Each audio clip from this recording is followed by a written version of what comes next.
Hey, what's up everybody? Welcome back to another episode of B is for Boat. We're here working on the pontoon yacht. This idea started as an idea when my other yacht sank this winter. While it was sunken, literally underwater, I started designing this thing on my computer. Once I had the design done, couldn't really give up on the idea. Ordered some pretty large pontoons and then smashed those onto some other really large pontoons to make 44-foot long pontoons for this massive pontoon yacht. This is a double-decker with 2 stories, inboard-outboard motors, a bathroom, a sink, a bar, and an integrated hot tub into the floor in the front. And that's what we're working on in today's episode. Previous to this, we've just had a box of aluminum where a hot tub's supposed to go. By the end of this episode, we'll have a hole in the floor with a hot tub inside it with latching hatches that go ka-tush and shut down so you can walk on top of the floor while there is a hot tub beneath you. It's a hot one today. Let's get started. So let's start designing how we want these hatches to look. This blue thing right here is our hot tub. Copied that, put it to the side. I took the dimensions of our hole opening. I'm gonna build those out and then develop some hatches.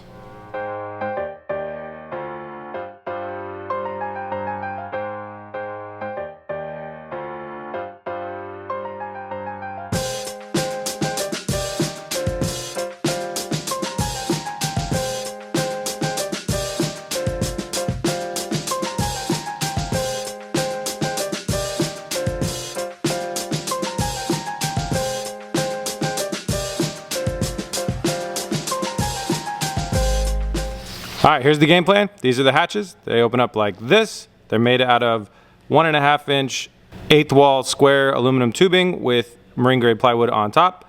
And then they set into a 2-inch angle aluminum piece. Now we start building. First thing we're gonna go ahead and do, make this hole bigger. Our plywood is overlapping our hot tub frame. We went and bought a router. We're gonna go ahead and start routing around the aluminum hot tub frame. Should leave us with a nice, perfectly rectangular hot tub frame to start working on.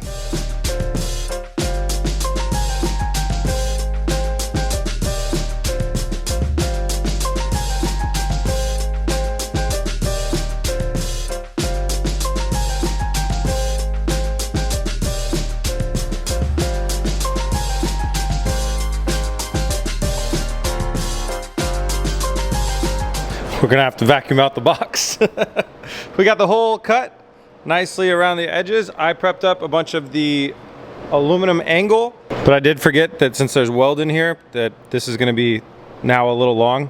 It's actually gonna make it really hard for us to make a perfect square in there, but I'll figure it out. So I'm just gonna start working with the hand tools, trimming these things down so we can get them all to fit in here, and then we'll start to set the height and get them tacked in.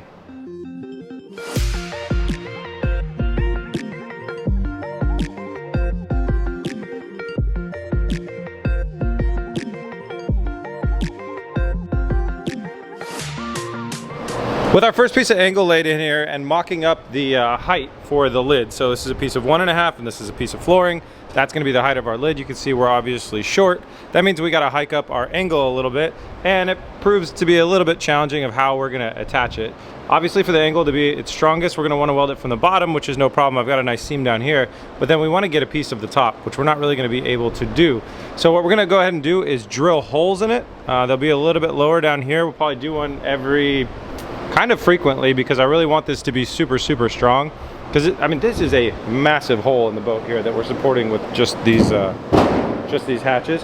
So these receivers got to be as strong as I can dream them up to be. So we're going to drill holes in them, and then I'll plug weld from this piece into the piece behind it, and hopefully that'll help hold the backing while the other welding holds the bottom of it. And the bottom of it should be the majority of the torsion. So that's the game plan. We're gonna keep prepping these pieces up until I have all 4 of them, and then we'll get them all welded in.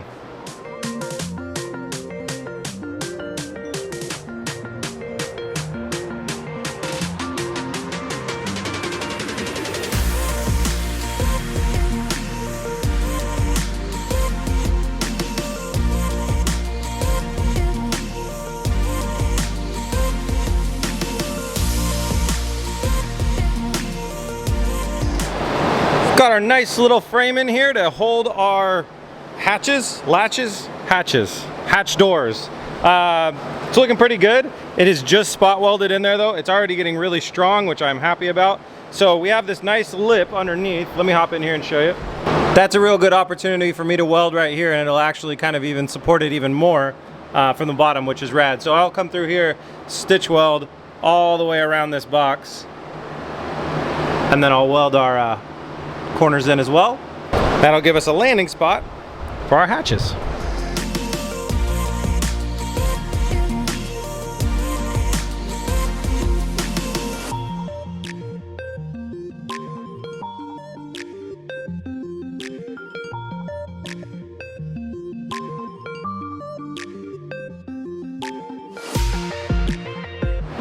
All right, guys, that's all welded out. Really sorry about the fan noise. It's awfully hot down here, but did good welding that thing all the way around. I feel really good about those stitch welds. It's gonna be super strong. Shout out to Harbor Freight for sending us a brand new welding mask so I can see really easily. I haven't used the spool gun much, but obviously now is the time for me to learn, and getting good solid welds out of it, so I'm pretty happy with that. We're now gonna go ahead and start cutting the long pieces for the hatches. Each hatch is 72.5 inches wide. So we've got 3 pieces that do the wide shot of that. For each hatch, we'll go ahead and get those cut up, and then we can start laying them out and figure out what we gotta do for the sides. Ha! Check that out, I just noticed, I caught the boat on fire. Yeah, it's on fire down there too. Luckily, our fire is enclosed in a nice safe box. Unluckily, it's being fanned by a giant fan. I gotta get some water. This is not the next job I thought I'd be doing today. These things will just spread though. I was at a music festival once and somebody put out a cigarette, and like 5 camp spots over, it finally surfaced through the ground as a fire. Well, we sank one boat this year and we caught one on fire. Look at us go. Oh man, my car smells so good, and that is all thanks to the sponsor of today's episode, Drift. Drift creates air care products for your car and your home. The scent I got in my car right now is Summer Spritz, and it smells amazing. It's got a kind of fun tropical vibe to it. All of the materials that they use are sustainable, and their scents are made from natural, essential, and fragrance oils. And the best part is they're super affordable. They range from just $9 to $15, and with my discount, even cheaper. And what's really cool about this is, you guys know, if you have the same scent in your car for a while, your nose gets kind of numb to it. Nose blindness. So they have a subscription service where you can get a new one every 30 days. First month you get a starter kit with the clip and the scent like you see here, and then every 30 days after that you get a new scent. And the best part is, the one that I got is their scent of the month. Each month features a new limited edition scent, and they're all inspired by the season and the little memories and stuff that come along with that. And their subscription is super flexible, so you can change your scent, you can change your delivery frequency, or you can cancel at any time. So guys, we're all car people here. Some of us are boat people. Wherever you're at, make it smell awesome. Make sure to use my coupon code BUILD to get 55% off at Drift. That's less than $5 for your first month. The link is at the top of the description. Go check it out. This one's awesome.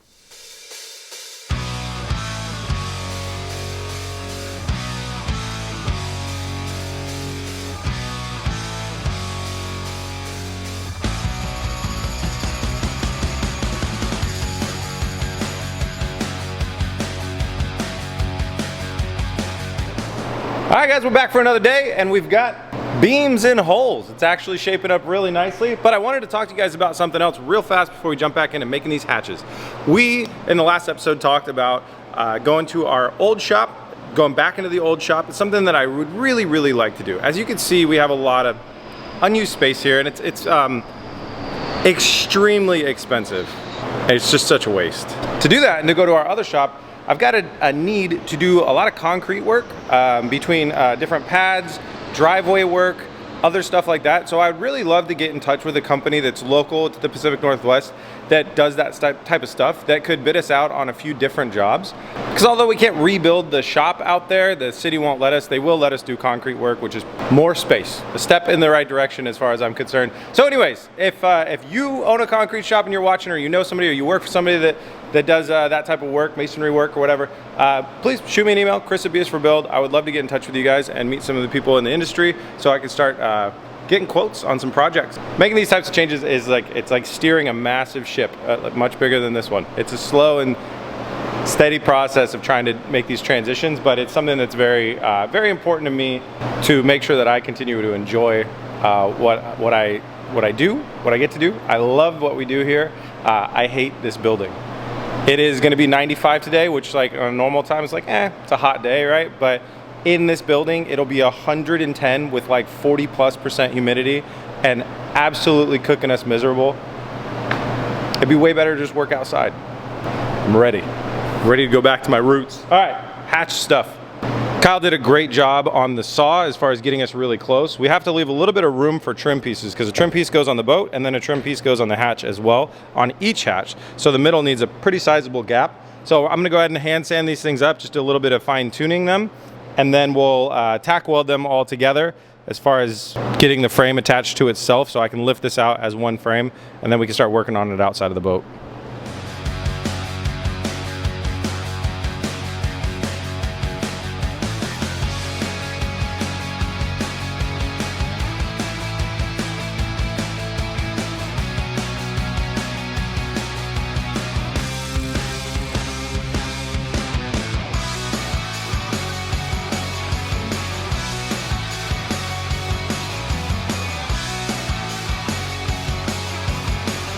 All right, that's the exterior of each hatch. Now we're gonna go ahead and cut a long one to go one piece across the length of it, and then two short ones to connect up the centers.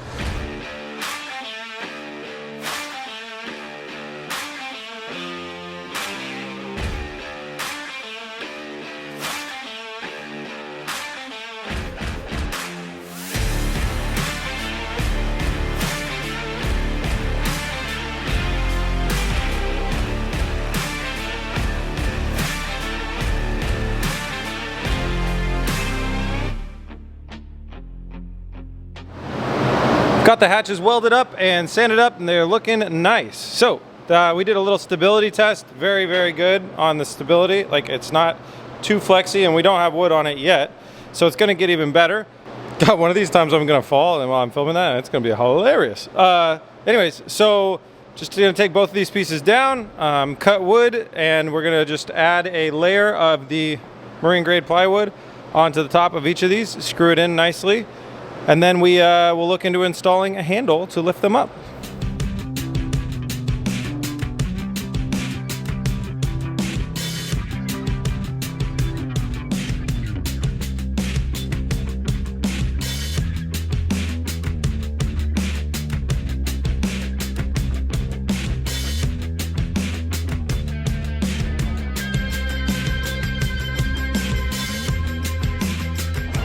Kyle's got the wood cut and drilled onto our hatches. I almost called them latches. I've been working on the latches. They're heavy. They gotta be able to hold a lot of weight though, that's why. So they're like heavy, but about exactly what I would expect. Still liftable, still movable by one person, but heavy duty as hell. So there's a little bit of overhang. We're gonna bust out that handy router that we got and just route around the edges so it's all nice and flush. And then I'll look at how we're gonna do a quick test fit, and then that'll tell me where I wanna put my latches for the hatches. They're gonna go somewhere around here so we can pull them up off the ground.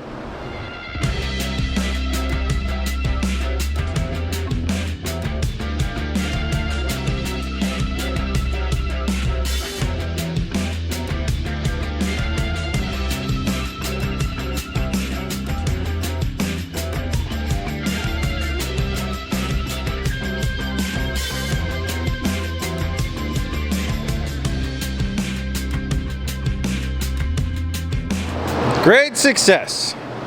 Hatches went on. They fit so well we couldn't get one of the hatches back off. Kyle has spilt blood on the ship. But the hatches are good because you can see we've got my weight here. I can jump up and down on this and it's all fine. We had two people standing on here. There's a little flex right in the middle, but other than that, it is really good. It's nice and it's solid. So that's awesome. Now, yeah, obviously really hard to get the hatches off if you have both of them down because they meet up in the middle and there's nowhere to grab onto. So I've got some handles and I'm gonna put one at about, I don't know, right about here. So if you're standing kind of how I'm standing, you'll be able to grab, and probably one person on each side would be able to grab, and then we could lift a hatch off. So I'm gonna go ahead and I got some like Amazon like pull tab things and they're kind of meh. So I did some slight modifications and now we shall install them.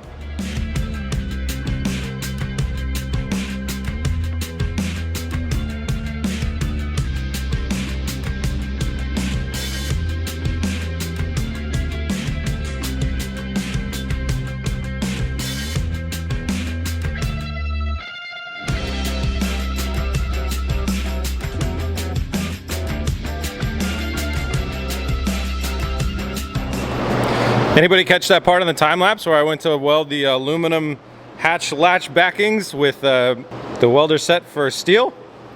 That was fun. Oscar, we miss you. Anyways, I got all that welded up, and so now we've got our hatch latches. They're nice and strong, and we can now get this baby out of here. It's looking like it's kind of shaping up like it's either a strong one-person job. See, I can get it with one hand, but it's gonna be a lot easier with two. So child safety hatches is what I'm calling that. You don't want them to drown in the hot tub. I mean, they could just walk off the side of the boat, but definitely, you know, safety first. Anyways, now let's get these things back off real quick. And that looks like a great landing spot for a hot tub. And I got a hot tub. It's over here somewheres. You know what? We're not even ready for the hot tub yet. First, we're gonna make a landing pad for the hot tub of a nice insulated square. So the hot tub is 71 inches square. So we're gonna go ahead and it's gonna start over there, come this way, probably till at least right there, maybe even do those cells as well. But Kyle and I are gonna get some insulation in here. It's just gonna really help the hot tub keep its temperature, because obviously you got the river, ocean, whatever water underneath it that's gonna be much cooler than we want the hot tub to stay. So an inch of insulation will do us good.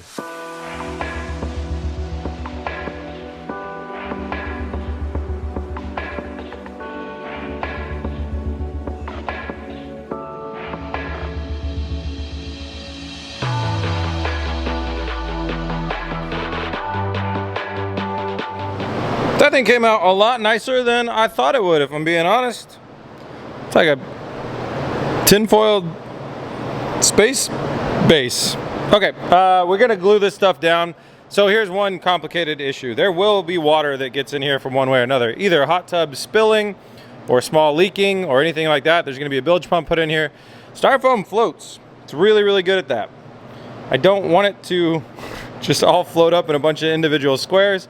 But if we put something down on top of this, then it's gonna be really hard to see if anything's leaking as well. So it's kind of like hard to know what the right move is. But what we're gonna go ahead and do is just throw a little bit of adhesive down under each one of these squares and just give it a light amount of adhesive to keep it where it goes. And I will be happy with that. So we're gonna glue all these bad boys down, then we can get our hot tub in here.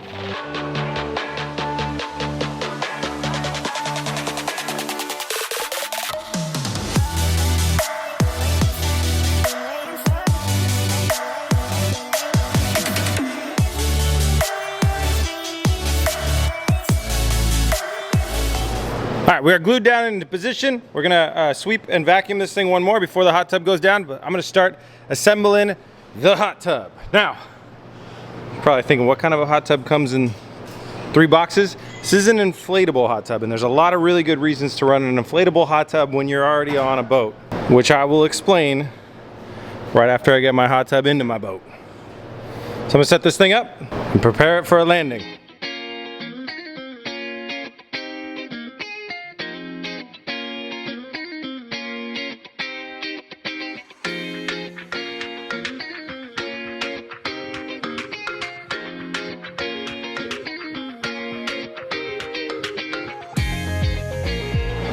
So this guy looks small on camera, but this is a 4 to 6 person hot tub. No affiliation with the company. A little bit of a backstory on this, it's kind of funny.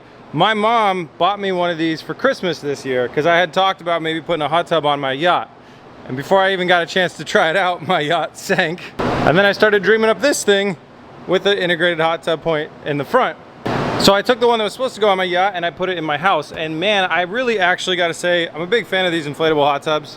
But they work especially well for a boat for a couple of reasons. One, being inflatable, it's very, very lightweight. We can take it out of the boat anytime we need to, all that good stuff there. So it's very mobile being lightweight because it's inflatable. The second one is this style of hot tub uses very little energy. So this over here is the heating unit. It plugs into 110. It heats the water going through the hot tub. I will say, if you're outside on a cold day, you pop the lid on this thing and you got people in it, especially with the jets on, it's not gonna stay up to temp if you like it at 103 and 104. This thing won't keep up with how fast it's cooling. That's not really a huge issue for me though. And then the other big thing is that this uses air jets. So you see all these little holes that come out of right here? It just basically is bubbles. It's just throwing bubbles at you. Now, if you have like a sore shoulder or something, I use mine at home anytime, you know, my body's feeling sore, and it does work. It does actually make me feel a lot better. And I just, you know, you can lean up against the back and the bubbles go between your back and the back of the hot tub, and it works to be a bit of a massage. It's not the full-on jet system that a traditional home hot tub is gonna have, pushing crazy amounts of power at you. And one reason that that's not even possible is because those things use like 1 to 2 horsepower motors to shoot that high pressure water around. That plus the heating would kill the battery on any boat system so fast. You'd have to run a multiple higher horsepower generator on the back of the boat just to run the hot tub, and I'm not about that. So this hot tub is very energy efficient.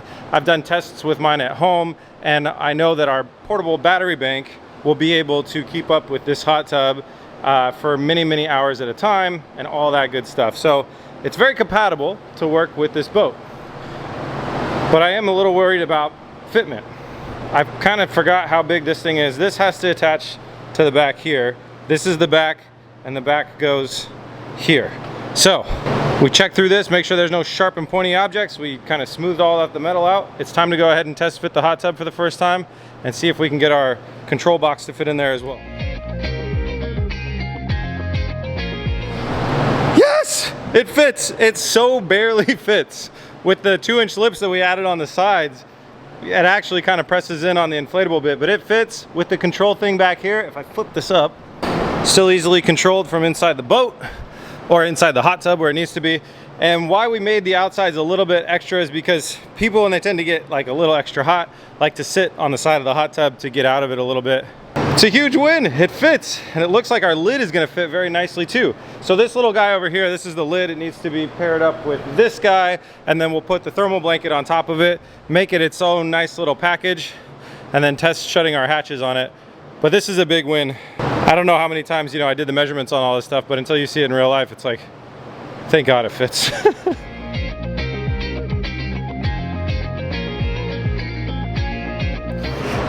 That's a nice fit. I'm so happy with how all this came together. So the distance between the tub and the hatches is less than 2 fingers, more than 1 finger. So it's a nice snug fit. We'll have room for the thermal blanket to go on there. I just decided I don't want to do that because I'm getting everything. There's like basically micro sawdust that's static clinging to everything, and it's kind of annoying. It's leaving marks. So like I said, there's going to be a bilge pump in here that pumps water overboard, so we can either empty the hot tub or we can make sure that we're keeping the hot tub box nice and clear of water. There's going to be an outlet, a waterproof outlet installed inside here, down underneath where this thing will plug in. And as far as I know, that's the only electrical thing that needs to plug into that outlet. Again, we have no affiliation at all with this brand, but it's called Best Way, and these have pretty scary ratings online, but so far I've had good luck. We'll see if this thing's like deflated when we show back up. But I will say that the computer that's inside the main control system right here has a pretty good system and a server to connect to this with Wi-Fi. So you can basically hook it up to your home Wi-Fi, or here I'm thinking about actually putting Wi-Fi on the boat so I can monitor battery banks from my house. So if I do that, then I could connect this to the Wi-Fi, and then I'll be able to, you know, change the temperature and monitor the hot tub anywhere remotely from my cell phone. So that's another added bonus for me as well. Now I will say though, that now that we have this done, and obviously we haven't proven out that it's even gonna work, if I were to do this again, slight chance I would do it a different way. Not 100% sure, but you could imagine just having 2 pontoons running straight under the boat and leaving this space blank, and then you saw how fast it was for us to inflate and set up this hot tub. You could just inflate the hot tub above deck and then fill it with water and then party and maybe use it as a table, a giant tabletop. Like maybe make things like those hatches as tabletops. It could sit on there when you weren't using it, and then pull them off and then use it as a hot tub when you want to use it. That would probably be the more easy path to take, and oddly enough, I just didn't even think that was a possibility when I was designing this boat. So in the floor it goes. But yeah, I think if I were to build this boat again, I would probably do that. But who knows, maybe not. We'll see how much use I get and see if, because if it's constantly a thing where we're going and having boating days, and then at the end of the boating day, we pop open the hatches and we do the hot tub, that's probably a good sign that we wouldn't have wanted to have a giant hot tub in the middle blocking people's view and stuff like that the whole time. But it's there now. Oh yeah, we also mentioned when we started this build that we were planning on potentially building these boats for other people. That's not gonna happen. I decided I want to keep being a YouTuber and I don't want to start a boat building company. So It's not that, you know, building this boat hasn't been fun. It's just, I don't want to run a business. I just want to keep making silly videos building in-floor hot tubs. And remember guys, big thanks to Drift for sponsoring this episode. Make sure you check out that link in the description. But anyways, that's a big win. We've got a hot tub in the boat. In the next episode, we're going after that wall. Where's that wall? That wall. We're gonna start getting some furniture in here, start getting stuff shaped up. Make sure you subscribe so you don't miss it. Thank you all so much for watching, and thanks so much for the support. We'll see you guys on the next one.